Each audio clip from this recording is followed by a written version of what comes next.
لیکن فرشتوں نے جب پوچھا کہ اتجعل فیہا من یفسد فیہا، آپ زمین میں وہ مخلوق ڈال رہے ہیں جو فساد پھیلائے گا اور خون بہائے گا، بلکہ دماغ کا لفظ تو عربی میں دم خون کو کہتے ہیں، اردو میں بھی شاید دم کا لفظ استعمال ہوتا ہے، دماغ خون کے دریاؤں کو کہتے ہیں، یعنی بہت خون بہائے گا۔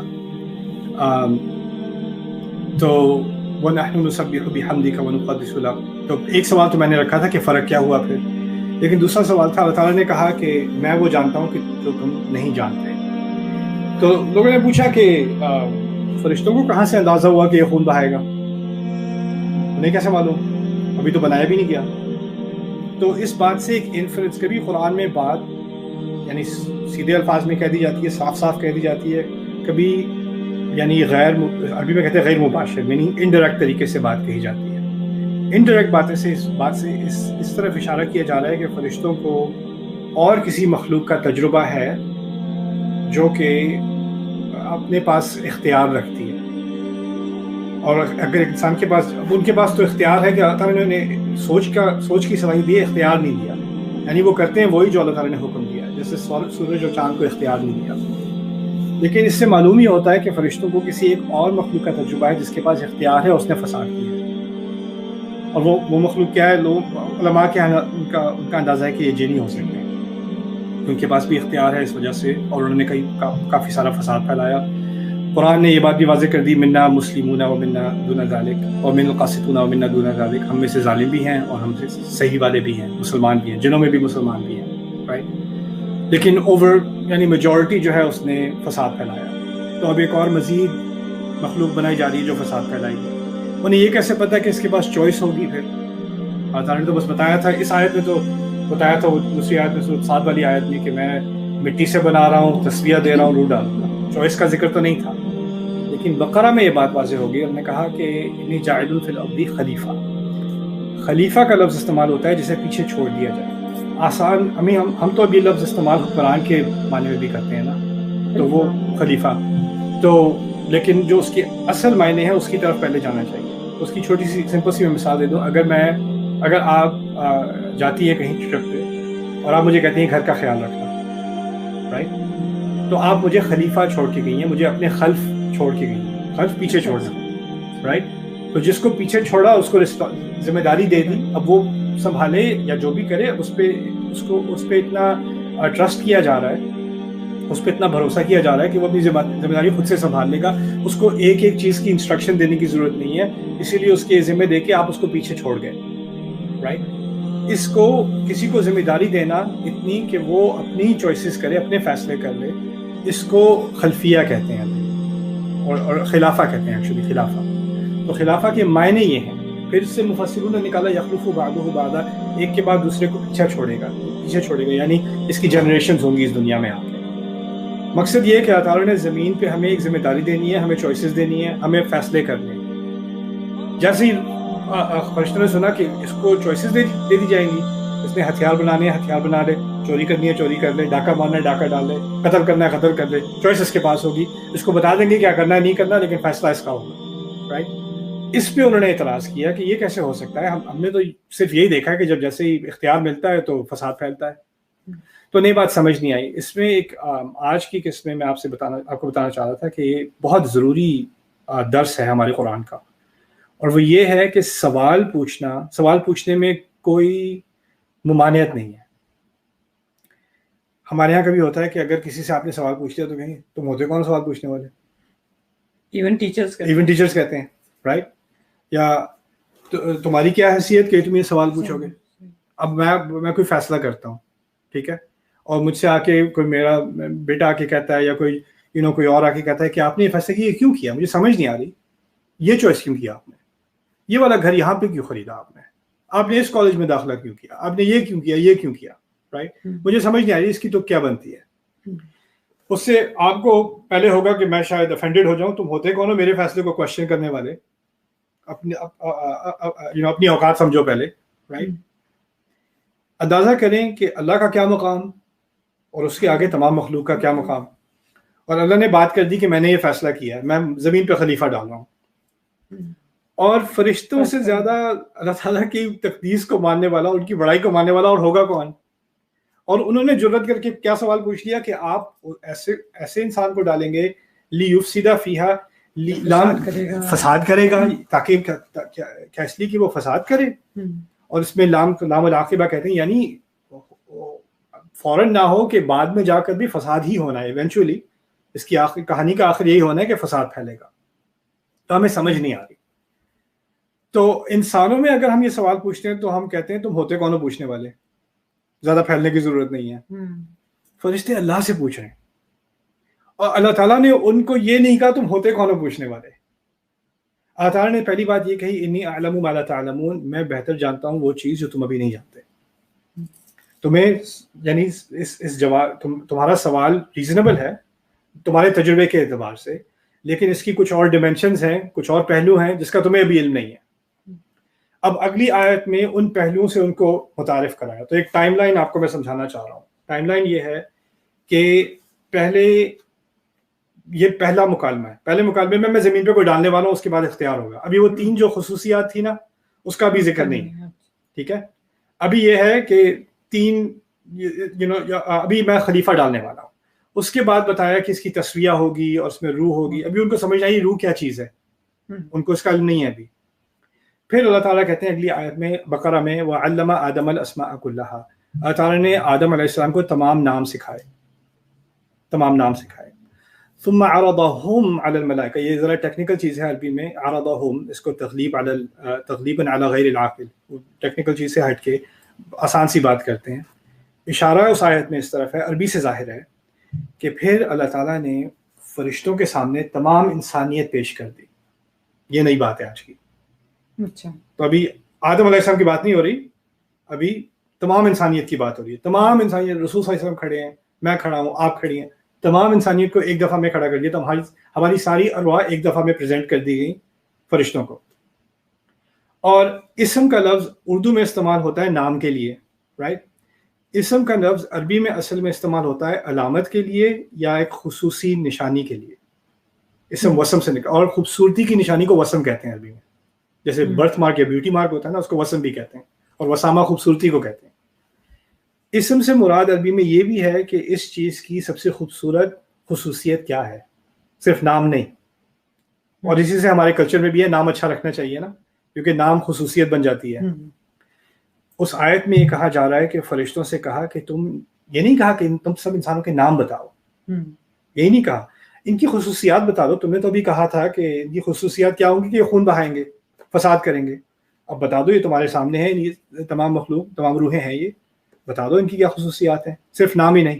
انہوں نے پھر کہا لا علم لنا الا ما علمتنا، ہمارے پاس تو کوئی ایسا علم ہے نہیں سوائے اس کے جو آپ نے ہمیں سکھایا ہو، آپ ہی جاننے والے ہیں، انک انت العلیم الحکیم. پھر اللہ تعالیٰ نے آدم کو وہ تمام اپنی اولاد کے نام سکھا دیے تھے. میرا نام، آپ کا نام، ہماری خصوصیات، میری پرسنالٹی میں کیا کوتاہی ہے، کیا خوبصورتی ہے، آپ کے اندر کیا کوتاہی، کیا خوبصورتی ہے، سب سے تعارف کرا دیا گیا تھا، ہم سب سے. تو آدم علیہ السلام نے پھر ایک ایک کر کے فرشتوں کو اپنی اولاد سے انٹروڈیوس کرایا ہم سے. یہ سین بھی ہو رہا ہے. اور ایک ایک کر کے اس میں محمد رسول اللہ بھی ہیں صلی اللہ علیہ وسلم، ابراہیم علیہ السلام بھی ہیں، ہم جیسے لوگ بھی ہیں، جو نان مسلمز ہوں گے وہ بھی ہیں، سب ہیں. سب کی روحوں سے انٹروڈیوس کرا دیا، سب کی پرسنالٹی سے انٹروڈیوس کرا دیا، سب کی خیر اور شر سے انٹروڈیوس کرا دیا. اور خیر تو ایکچولی اللہ تعالیٰ نے ہر انسان میں ڈالی ہے، تو ہر ایک کی اچھی کوالٹیز کو بھی اللہ تعالیٰ نے انٹروڈیوس کرا دیا آدم علیہ السلام کے ذریعے فرشتوں کو. سو آدم فرشتوں کو سکھا رہے ہیں، ٹھیک ہے. سو فلما انبأهم باسمائهم، پھر اب دیکھ لیں کہ اگر پہلے وہ کہتے تھے کہ فساد پھیلائے گا، کرپٹ ہوگا، بری چوائسز کرے گا، لیکن اب ان کا تعارف ہو گیا ہے محمد رسول اللہ صلی اللہ علیہ وسلم، ابراہیم علیہ السلام سے، صحابہ سے. کتنی عظیم شخصیتیں انسان کی گزر چکی ہیں، جن کا قرآن میں ذکر ہے، جن کا نہیں بھی ذکر. کتنی اچھائی ہے انسانیت میں، آج بھی کتنی اچھائی ہے. ان سب کے ساتھ ان سب کا تعارف کرانے کے بعد اللہ تعالیٰ نے پھر فرشتوں کو کہا میں تمہیں کہا نہیں تھا کہ میں انی اعلم غیب السماوات والارض، کہ میں زمین آسمان زمین کی اندیکھی چیزوں کو بھی جانتا ہوں. واعلم ما تبدون، اور میں یہ بھی جانتا ہوں کہ تم کیا بات ظاہر کرتے ہو. وما کنتم تکتمون، اور کیا بات تم اپنے اندر چھپائے ہوئے تھے. آج اس چھپائے ہوئے کی طرف آتے ہیں. تو یہ سین تو آپ کو سمجھ آ گیا نا کہ یہ پیش کی گئی اور ہمیں سمجھا دیا گیا. اچھا، اب سارے فرشتوں کو پتہ چل گیا کہ کیوں اس چوائس کو کیا گیا تھا, اور یہ چوائس واقعی صحیح تھی, یہاں تک کہ یہ فرشتے بھی مان گئے کہ یہ چوائس غلط نہیں تھی, یا ان کو جو سمجھ بات نہیں آ رہی تھی وہ اب سمجھ میں آ گئی. یہ ڈیمونسٹریشن کے بعد اللہ تعالیٰ نے ایک بہت اشارے سے بات کی, میں یہ بھی جانتا ہوں کہ تم کیا ظاہر کرتے ہو اور کیا چھپاتے ہو. اب فرشتے سوچ رہے ہوں گے ہم کیا چھپاتے ہیں, ہم نے تو ابھی کچھ چھپایا نہیں اپنے رب سے. ہمارے جو آتی ہے ہمارے اندر جو سوال آتا ہے ہم فوراً ظاہر کر دیتے ہیں. فرشتے تو نیت نہیں چھپاتے, لیکن انہیں اس بات کا بھی اندازہ نہیں تھا کہ ان کے اندر جس کو پروموٹ کیا گیا ہے, جن کے رتبے سے آگے ابلیس, وہ اپنے اندر کچھ چھپا رہا ہے اور وہ ان کے اندر چھپا ہوا ہے. تو جب اللہ تعالیٰ نے کہا نا میں جو ظاہر کرتے ہو وہ بھی جانتا ہوں اور جو چھپا رہے ہو وہ بھی جانتا ہوں, اس میں اشارہ ایکچولی ابلیس کی طرف تھا, جس نے یہ ساری ڈیمونسٹریشن دیکھی اور سارے فرشتے مان گئے کہ یہ واقعی صحیح چوائس ہے, لیکن اس وقت بھی وہ خاموش رہا, اس نے کچھ نہیں کہا اس وقت تک. وہ اندر ہی اندر کوڑ رہا ہے کہ یہ ہو کیا رہا ہے. اس کی ایک توقع تھی کہ زمین میں پروموشن ملنے والی ہے, وہ مجھے ملے گی, یہ رتبہ خلیفہ کا رتبہ مجھے ملے گا. اللہ نے اناؤنس کر دیا خلیفہ, اس کے ذہن میں ہوگا میں ہوں گا. پھر کہا کہ نہیں یہ مٹی کا بنا ہوا ہے, پھر اس کی تصفیہ کی ہے, اس میں روح ڈالی ہے, اور اس کو تم نے سب نے سجدہ کرنا ہے. اب وہ اندر ہی اندر کوڑ رہا ہے اور مزید اور مزید, لیکن وہ کچھ کہہ نہیں رہا, ابھی تک اس نے کچھ کہا نہیں ہے. پھر جب آخر میں آدم علیہ السلام کو اس انسانیت میں سے آدم علیہ السلام کی روح کو جب چنا گیا اور ان کو اس جسم میں ڈالا گیا, تخلیق مکمل ہو گئی, یہ پروجیکٹ مکمل ہو گیا. اب دوبارہ حکم کو ریپیٹ کیا کہ اب سجدہ کرو. تو یہاں سے بات نکل رہی ہے ثم قلنا للملائکۃ اسجدوا لآدم فسجدوا الا ابلیس, پھر ہم نے فرشتوں سے کہا کہ آدم کو سجدہ کرو, تو تمام نے سجدہ کیا سوائے ابلیس کے. اب ابلیس نے اپنے اصل رنگ دکھائے, اس وقت تک نہیں دکھائے تھے. اور یہ پھر ابلیس کی ہم نے کل ایک خصوصیت ابلیس کی ہم نے نکالی تھی, جو کوالٹی وہ ہم میں ڈالنا چاہتا ہے, وہ یہ کہ حقیقت کے کئی پہلو ہوتے ہیں, لیکن وہ اس حقیقت کا ایک پہلو لے کے باقی سب کو اوائڈ کر کے اپنی رائے پہ اکڑا رہتا ہے, رائٹ. اور یہی انسان کے ساتھ وہ کرتا ہے کہ انسان کو ہر چیز دیکھنے کے بجائے اس کو ایک چیز نظر آ رہی ہے, اس کی بنیاد پہ وہ کہتا ہے نا انصافی ہے, باقی سب سے وہ اپنے آپ کو بلائنڈ کر لیتا ہے کہ میں نے نہیں سننا, مجھے نہیں سننی ہے بکواس, جو ہے وہ ہے, رائٹ. اکڑ جاتا ہے انسان. تو یہ ابلیس کی سنت ہے. آج ابلیس کی دوسری سنت وہ کیا ہے؟ دل میں بات تھی, اس کو بھی کھٹک تھی کہ یہ کیا مٹی کی مخلوق, اس میں کیا خصوصیت ہے, اور یہی بات فرشتوں میں بھی آئی. لیکن فرشتوں کا رویہ کیا ہے؟ جو بات سمجھ نہ آئے وہ پوچھ لو. ابلیس کا رویہ کیا ہے؟ جو بات سمجھ نہ آئے, جو بات صحیح نہ لگے, اس کو اندر ہی اندر رکھو, کرتے رہو. وہ اتنی سی چیز ہوگی اس کو اردو میں بات کا پتنگڑ کہتے ہیں, اور انگلش میں ایک فریز ہے making a mountain out of a molehill, یعنی اتنا چھوٹا سا مٹی کا پہاڑ بنا دو, ہاں اس ذرے سے پہاڑ بنا دو. اس کے دل کے اندر, اس کی شخصیت کے اندر ایک بڑا پہاڑ بن رہا ہے, اور وہ بڑھتا ہی چلا جا رہا ہے. اور وہ جب پہاڑ اتنا بڑا ہو جاتا ہے نا انسان کی سوچ کے اندر, وہ نیگیٹو چیز, جس طرح ایک کینسر پھیلتا ہے, جس طرح ایک وائرس پھیلتا ہے, جب وہ پھیل جائے انسان کے ذہن کے اندر, تو اس کو اس کے علاوہ کوئی ریالٹی, کوئی حقیقت نظر نہیں آتی. پھر وہ تمام باقی حقیقتوں سے بلائنڈ ہو جاتا ہے.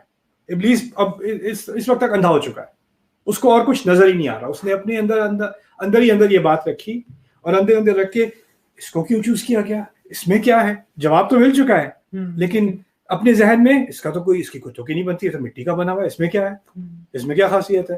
تو اس نے آگے کھڑا ہو کے جواب, اللہ تعالیٰ نے پوچھا, قال ما منعک الا تسجد اذ امرتک, اس نے کہا, اللہ تعالیٰ نے کہا کس چیز نے تجھے روکا سجدہ کرنے سے, جب میں نے تجھے حکم دیا تھا, اذ امرتک. اور امرتک میں یہ بھی ہے کہ ابھی حکم نہیں دیا, پہلے سے حکم دیا ہوا تھا کہ میں بنانے جا رہا ہوں. قال انا خیر منہ, کہا میں اس سے بہتر ہوں. تو جو مشہور ہے ہمارے ہاں کہ ابلیس کی جو خصوصیت ہے وہ اپنے آپ کو برتر سمجھتا ہے, لیکن برتر سمجھنے سے پہلے کچھ ڈیزیزز ہم نے پہلے ہی بتا دی نا, جن کو بھی سمجھنا ضروری ہے. تو یہ اب ظاہر ہو رہی ہے اس کی ڈیزیز, وہ کیا ہے, میں بہتر ہوں, اسے کیوں ملا مجھے کیوں نہیں ملا. اور یہ اصل چیز ہے جو وہ انسان میں بھی انجیکٹ کرنا چاہتا ہے. یہ تیسری چیز ہے, وہ کیا ہے, اس کو جاب کیوں ملی مجھے کیوں نہیں ملی.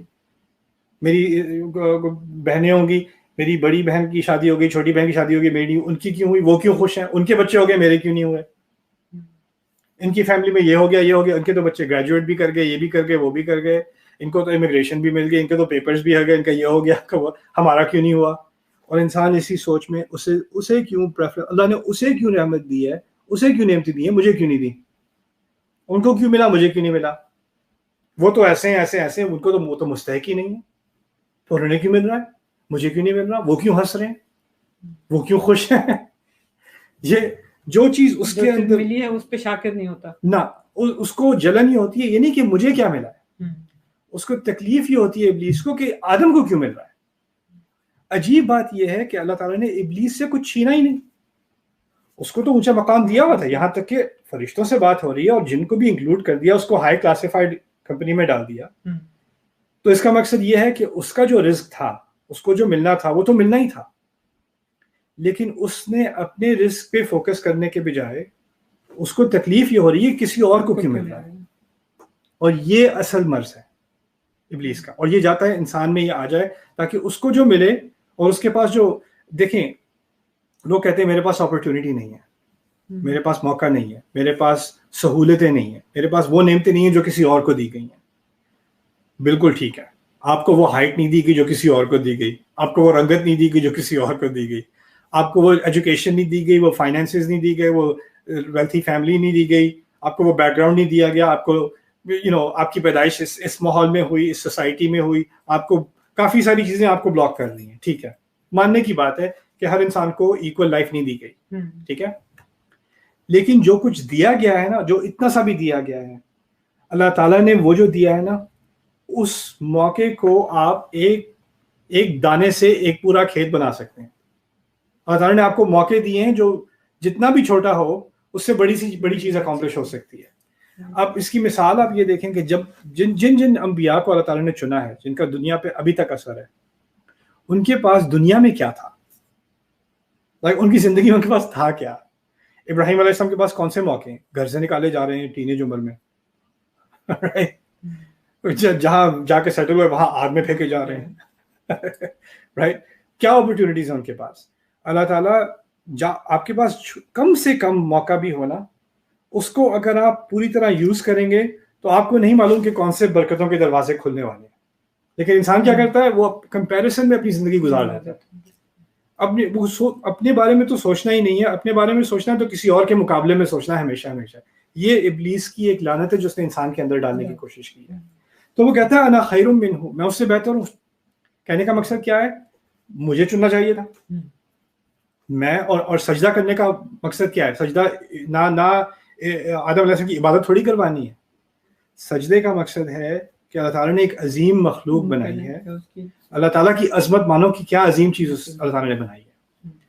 جب یہ کہتا ہے کہ میں بہتر ہوں تو وہ کہنا یہ چاہ رہا ہے کہ اللہ تعالیٰ عظیم وہ ہو نہ ہو، میں اس سے زیادہ عظیم ہوں.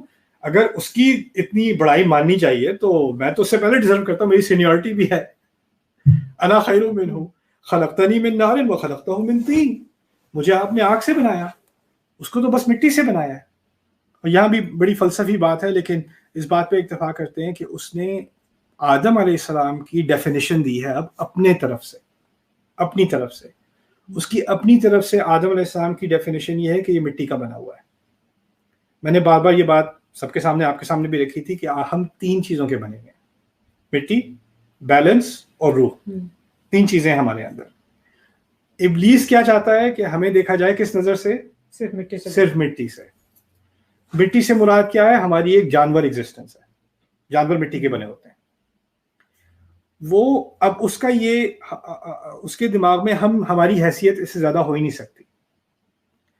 اب اس کا مقصد یہ بن گیا، یہ مقاصد ہیں سارے ابلیس کے، جو فیلنگ اس کو آتی ہے وہ ہمیں ڈالنا چاہتا ہے، رائٹ. اندر ہی اندر کوڑتا ہے، وہ چاہتا ہے ہم بھی اندر ہی اندر کوڑیں. اس کے دماغ میں کسی کے خلاف ہے، کچھ کہنا چاہیے، نہیں کہے گا، اندر ہی رکھے گا. پھر جب کسی کی بہتری ہوگی اس کو برا لگے گا، وہ چاہتا ہے ہمیں برا لگے کسی کے ساتھ کوئی اچھا ہو رہا ہے. ہمارے کلچرز میں کیا ہو گیا ہے اب کہ اگر کوئی کامیاب ہونے لگے، فیملی میں، محلے میں، ملک میں، کوئی کسی بھی کامیابی پہ پہنچے، گریجویٹ ہو جائے، کسی کی پروموشن ہو جائے، کسی کے کوئی کامیابی آ جائے تو فوراً تنقید شروع، برائیاں. اور جیسے ہی وہ گرے گا، ناکام ہوگا، پھر اس کی اچھائیاں، پھر ٹھیک ہے، اب وہ ہم برابر ہو گئے. دیکھیے ماما، یہ ہوتا ہے نا لائف میں کہ آپ کے پاس دو طریقے ہیں لائف میں ایڈوانس کرنے کے. ایک ہے کہ میں یہاں نیچے ہوں, مجھے محنت کر کے وقت لگا کے اپنی کوتاہیوں کو دیکھ کے ان کو امپروو کرتے کرتے میں بہتری کی طرف آتا ہوں. ٹھیک ہے, اچھا اب میں بہتری کی طرف بڑھ رہا ہوں تو میرا فوکس اپنے اوپر ہے. لیکن اگر میں یہاں نیچے ہوں اور کوئی اور بہتری کی طرف بڑھ رہا ہے تو مجھے لگتا ہے یہ میں تو نیچے رہ گیا یار. اب میرے پاس دو آپشنز ہیں, یا تو میں بھی محنت کروں اور آگے بڑھوں, یا اگر میں نے محنت نہیں کرنی تو اپنے کامنٹس کے ذریعے اور اپنے تانوں کے ذریعے اور اپنی جیلسی کے ذریعے اس کو کھینچ کے کسی طرح نیچے لے آؤں, پھر میں دوبارہ برابر لگوں گا, پھر مجھے کمتری کا احساس نہیں ہوگا. رائٹ, تو یہی انسان کی ایک فلسفہ بن جاتا ہے ابلیس کی طرح, کسی طرح اس کو نیچے کھینچ دو. اور مجھے کچھ کرنے کی ضرورت نہیں ہے اپنے آپ کو امپروو کرنے میں, اس کو اپنی اندر کوئی کوتاہی نظر ہی نہیں آتی. میرے دل میں خیال تھا, میں نے کہا نہیں پہلے, نہیں یہ نہیں کہا, اور پھر بھڑک اٹھا نا, تو اللہ پہ پہلے سے الزام لگا دیا مجھے تو آگ سے بنایا ہے. اس میں کچھ علماء نے اشارہ یہ بھی نکالا ہے کہ آگ سے بنا ہوا, اس کا مطلب غصہ تو ہے میرے اندر, میں کہوں گا آپ ہی نے تو ڈالا ہے غصہ, میں نے تھوڑی کیا ہے. یہ کیا مٹی کی چیز بنا کے میرے سامنے رکھ دی, خلقتہ من طین. تو یہ چیزیں ابلیس کے بارے میں سمجھنے کی ضرورت ہے. کیوں؟ کیونکہ یہ تمام خصوصیات ابلیس کی وہ چاہتا ہے کہ ہمارے اندر آ جائیں, کہ ہم جسٹیفائی کریں اپنے آپ کو. آخری چیز آج کے لیے, کیونکہ آج لمبا ہو گیا, لیکن میں چاہتا ہوں کہ ایک آخری چیز ابلیس کے بارے میں, پھر آگے چلیں گے. اور یہ سارا میں ابھی سوال کو نہیں بھولا, یہ سارا مقصد اسی سوال کا جواب ہے جو پہلے پوچھا گیا ہے. ٹھیک ہے, یہ سین جو ابھی ابلیس نے ریفیوزل کیا سجدے کا, اور آدم علیہ السلام وہاں کھڑے ہیں شوق میں کہ یہ ہو کیا رہا ہے میرے ساتھ, ان کی تمام اولاد بھی دیکھ رہی ہے, ہم بھی دیکھ رہے ہیں, اور ہم بھی دیکھ رہے ہیں کہ ابلیس نے ہم روح ہیں اس وقت, ایک ہی جسم جو ہے وہ مٹی کا بنا ہوا اس وقت تک وہ آدم کا ہے, اس کو انہوں نے مٹی کا کہا. ابلیس اب ہمیں کنونس کرے گا اس دنیا میں کہ تمہاری تو روح نام کی کوئی چیز ہے ہی نہیں, جو انگلش میں کہتے ہیں یو اونلی لیو ونس, یعنی اس جسم کے لیے اس کو کھلاؤ پلاؤ, اس کو خوبصورت کرو, اس کے مزے کرو, یہی تمہاری زندگی ہے.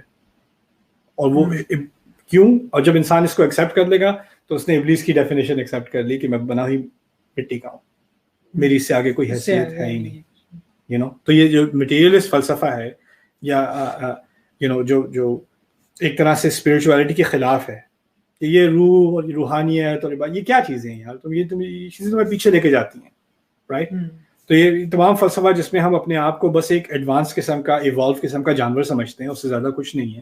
یہ اصل میں ابلیس کا پہلا حملہ تھا ہمارے اوپر, انا خیر منہ خلقتنی من نار وخلقتہ من طین. اور پھر امام راضی نے ایک مزے کی بات کی تھی, میرا خیال ہے امام راضی نے, میں ڈبل چیک کروں گا بعد میں جا کے, وہ کہتے ہیں کہ مٹی اور آگ کا عجیب رشتہ ہے کہ جب آگ بڑھتی ہے تو اس پہ مٹی ڈالو تو آگ ختم ہو جاتی ہے. یعنی تین کے اندر ہی ابلیس کو کانکر کرنے کا عنصر تھا شروع سے ہی.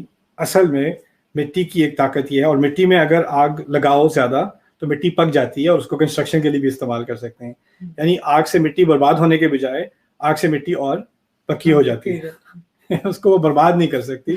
وہ جتنا بھی ابلیس حملے کر لے, اگر مٹی کا صحیح استعمال کیا جائے تو وہ برباد نہیں ہوتی بلکہ اور استعمال میں آ جاتی ہے. رائٹ, تو یہ ہماری اس کی جو دشمنی ہے اس کی طرف بھی ایک بڑا خوبصورت اشارہ ہے ان الفاظ میں. اچھا, اس کے بعد تھوڑی اور بات ہوگی. فرشتوں کے بارے میں بھی کچھ بات کر لی, ایک دو چیزیں رہ گئی ہیں جو بہت اہم ہے, پھر اس کے بعد آگے کہانی قصے میں چلیں گے انشاءاللہ. سورۃ الاعراف کے کچھ بات رہ گئی, سمجھ نہ آئی ہو تو پوچھ لیں. ایسے بھی کوئی بات نہیں, مگر بس ایسی کوئی بات نہیں ہے, سمجھ میں آ گئی. ویسے ماں آپ کے بڑے فین بن گئے, تم نے بنا دیے ہیں. پہلا فین تو میں ہوں ماں. That's my mom, she's the best. اچھا, آپ تھوڑا سا اٹھی پچھلے دن تو کہتے ہیں ہم نے دیکھ لیا. تو اب آپ نہ اٹھنا, میں ذرا براڈ کاسٹ بند کر دوں, پھر اس کے بعد میں جب کہوں گا گرین لائٹ کروں گا تو پھر آپ ہٹنا. اوکے, بارک اللہ علی ولکم. السلام علیکم و رحمۃ اللہ.